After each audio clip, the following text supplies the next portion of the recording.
ดูดิครับคนไม่กล้า สองไม่ตีใช่ปะคนสี่อะไรนะ2 ลุม 4เหรอใช่เฮ้ย เอ๊ะอ๋อ อ้าว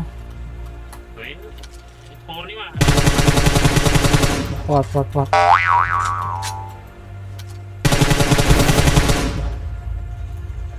่ใช่บอกพี่ไม่น่าใช่บอกนะ ปอดตัวเดียวมา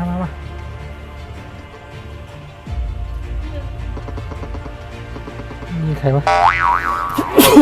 เว้ย มีใคร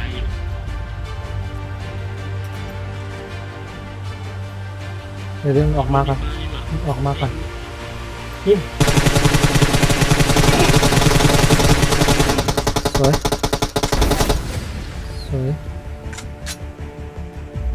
มันยิงใครไม่รู้นะตัวเดียวมันขับรถมาตัวเดียวโอเค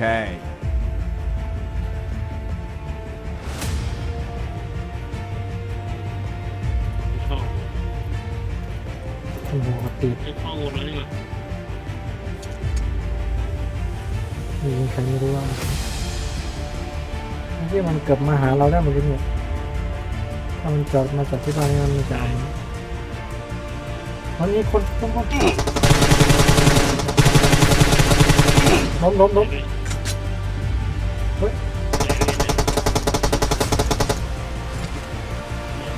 ข้างหน้าตรงเดี๋ยวมาแค่2โอ้โหผมเกือบล้มนะ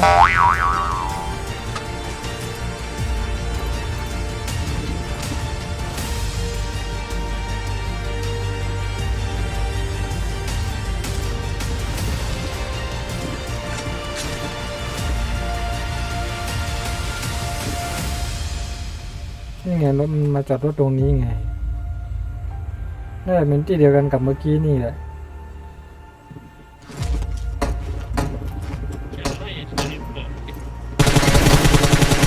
ฟอร์ดว่าเอาวะ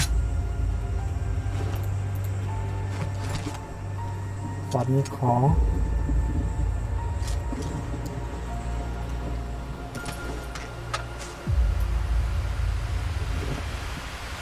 ไม่มีระเบิดควันเลยเก็บระเบิดควันก่อนดิ โอเค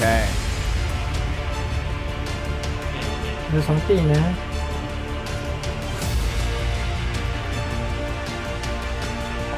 นี่ไงข้างหน้าผมเขาต้องเข้าวงโอเคเขาต้องเข้าวงรอยิงอย่างเดียวได้ไหม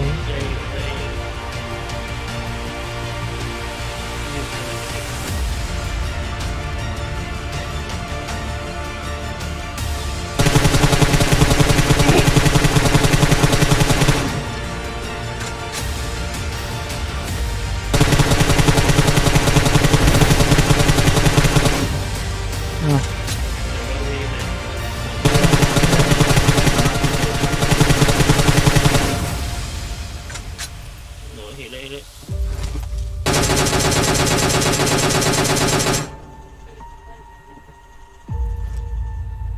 ตายแล้วพี่ผมว่ามันตายแล้วมัน2 ตัวผมได้แค่ตัวเดียวเอง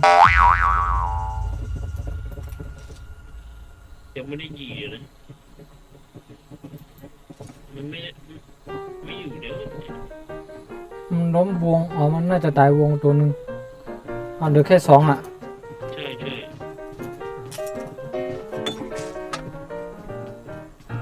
เดี๋ยวเข้าไปรอในวงเลยวงแรงมากอ่ะวงมาไวมากต้องเข้าไปรอมาในวงหรือไปรอ Marked a location. ไปเล่นอยู่แถวนั้นอ่ะไม่มันรออยู่ในวงหรือเปล่าไม่นั่นนะดำน้ำไปเลยเหลือ2เองโอ้ยวงเดินนิดเดียว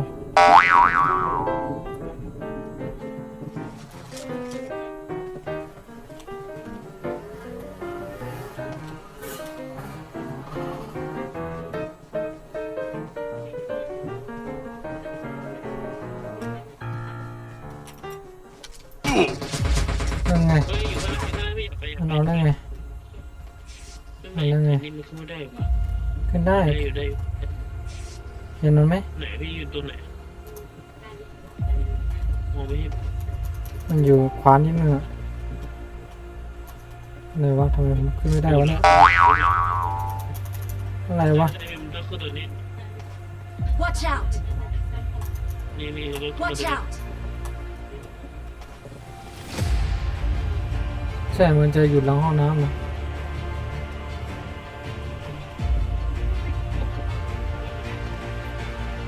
ตัวรถไฟ ถ้าเราไปเลี่ยงขวานะ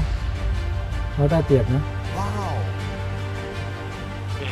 อันนี้ไง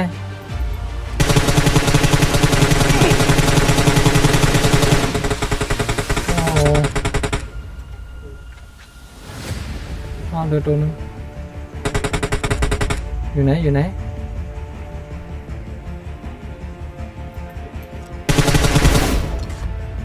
เอาเดือตัวเดียวนี่ขอตัวสุดท้ายนี่ขอ รถเสียเฉย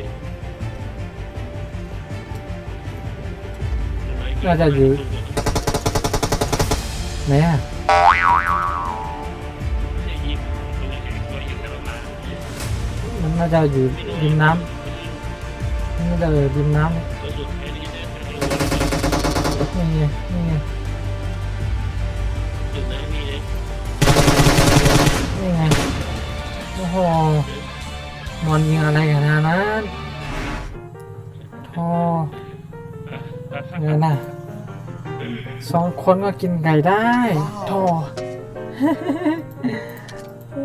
อย่า ปีไง อืมมากันแค่สองนั้นเนี่ยเดี๋ยวเสียงพัดลมมันดังไปหน่อย Head toward this point. ไหนนะครับ